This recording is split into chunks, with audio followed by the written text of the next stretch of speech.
یہ جو فیملی ہوتی ہے نا، یہ تسبیح کی طرح ہوتی ہے. اور ہم نے دیکھا ہے کہ یہ جو ہے نا تسبیح کے اوپر والا حصہ، یہ ماں باپ ہوتے ہیں. جب یہ چلے جاتے ہیں نا تو اپنے بھائی بہنوں کو جس طرح تسبیح کے دانے بکھرتے ہیں نا، اس طرح بکھرتے دیکھا ہے. جب تک ماں باپ ہیں پہلے تو ان کی برکتیں لینا، اور جب یہ چلے جائیں نا تو یہ دانے بکھرنے مت دینا، جوڑ کے رکھنا اپنی فیملی کو. یہ فیملی یہی تو پیار ہے زندگی میں. تھوڑے سے پیسوں کے لیے بھائی بہن لڑتے ہیں، جائیداد کے لیے بھائی بہن لڑتے ہیں، تھوڑے کاروبار کے لیے لڑتے ہیں. ارے قربان کر دو، کوئی بات نہیں، بھائی کو تھوڑا زیادہ چلا جائے، بہن کے میری بہن کے گھر میں ہی جا رہا ہے نا، یہ تیرا ہے، یہ میرا ہے، نہ کیا کرے. یہ گھر کی محبتیں آپ کو بہت ساری بیماریوں سے بچاتی ہیں. حدیث پاک میں آتا ہے جس کا مضمون ہے جو چاہتا ہے کہ اس کی زندگی میں اضافہ ہو جائے، عمر میں اضافہ ہو جائے، بری موت سے بچے، اسے چاہیے کہ وہ صلہ رحمی کرے. صلہ رحمی کیا ہے؟ اپنے رشتہ داروں کے ساتھ اچھا سلوک. اور رشتہ داروں میں the closest family member جو ہے وہ بھائی بہن ہیں، وہ ماں باپ ہیں، بیوی بچے ہیں. ارے ان کو چھوڑ کر دنیا سے محبتیں جتا رہے ہو؟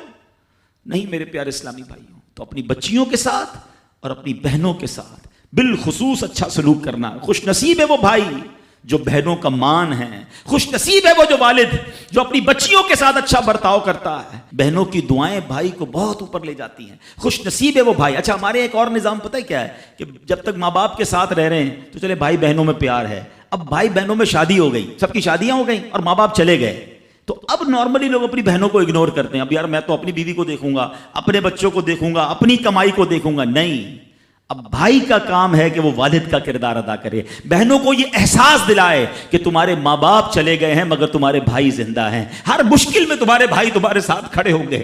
کبھی بہنوں کو یہ ریئلائز مت کرانا کہ وہ اکیلی کہیں کسی پرابلم میں ہو تو وہ اکیلے میں سوچے کہ میرے ماں ہوتی تو میں ماں سے بات کر لیتی، باپ ہوتا تو میں باپ سے کہہ دیتی، بھائی کو کیا کہوں وہ تو سنتا ہی نہیں ہے. ہیں ایسے بھائی آج بھی کہ بہنیں انہیں اپنا دکھ بھی شیئر نہیں کرتی ہیں، بلکہ بھائیوں کو پڑی ہی نہیں ہے بہن کدھر گئی. یہ مت کرنا. اگر تم اپنے ماں باپ کی روح خوش کرنا چاہتے ہو نا تو بھائی بہن جڑ کے رہو، بھائی بہنوں میں پیار رکھو. یہ پیسہ سب کچھ نہیں ہے. ارے جو کچھ میرے پاس ہے اگر میرا بھائی بہنوں پہ خرچ ہو جائے تو اس سے اچھی کیا چیز ہے.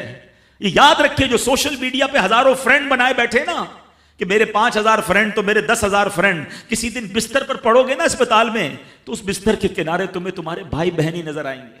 وہ سوشل میڈیا والا تمہارا جو سارے دن چیٹنگ جس کے ساتھ واٹس ایپ پہ لگے ہوئے ہو نا گروپ میں، کوئی نظر نہیں آئے گا. جب تمہارے گھر میں کوئی بچے کا پرابلم ہوگا، آدھی رات کو اگر تمہارے گھر کوئی آ کے تمہیں دلاسا دے گا تو تمہارے بھائی بہن ہوں گے. بہنوں کو حقیر نہ سمجھنا، یہ ان لوگوں کے لیے بھی درس ہے. اسلام جب نہیں آیا تھا نا تو بہنوں کے حقوق نہیں تھے، ان کو کوئی ورثے میں حق نہیں دیتا تھا، بہنوں کی شادیاں نہیں کرواتے تھے. مگر آج بھی کچھ قبائل سنا ہے ایسے ہیں، آج بھی بدبخت کچھ لوگ ایسے ہیں جو بہنوں کے حق دبا لیتے ہیں. ارے بہنیں تو غم گسار ہوتی ہیں، بہنیں تو بھائیوں کا مان ہوتی ہیں. ارے بہنیں ہوتی ہیں تو گھر میں رونق ہوتی ہے. ارے بہنوں کو عزت دیا کرو، بہنوں کو پیار دیا کرو. اللہ کے حبیب فرماتے ہیں ایسا بھی ہوا کہ کچھ لوگوں کی ماں باپ جلدی چلے گئے، اب بھائی پر بہنوں کا بوجھ ہے. ایک صحابی کے بارے میں آتا ہے ان کی 6 یا 7 بہنیں تھیں اور سبحان اللہ وہ اپنی بہنوں کو انہوں نے پالا، اپنی بہنوں کو باپ بن کر پالا. ان کے بالوں میں کنگھی بھی کرتے تھے. اور جب بہنوں کی شادیاں ہو گئیں، بہنیں بڑی ہو گئیں، اپنی شادی تاخیر سے کی اور شادی بھی کسی بیوہ سے کی.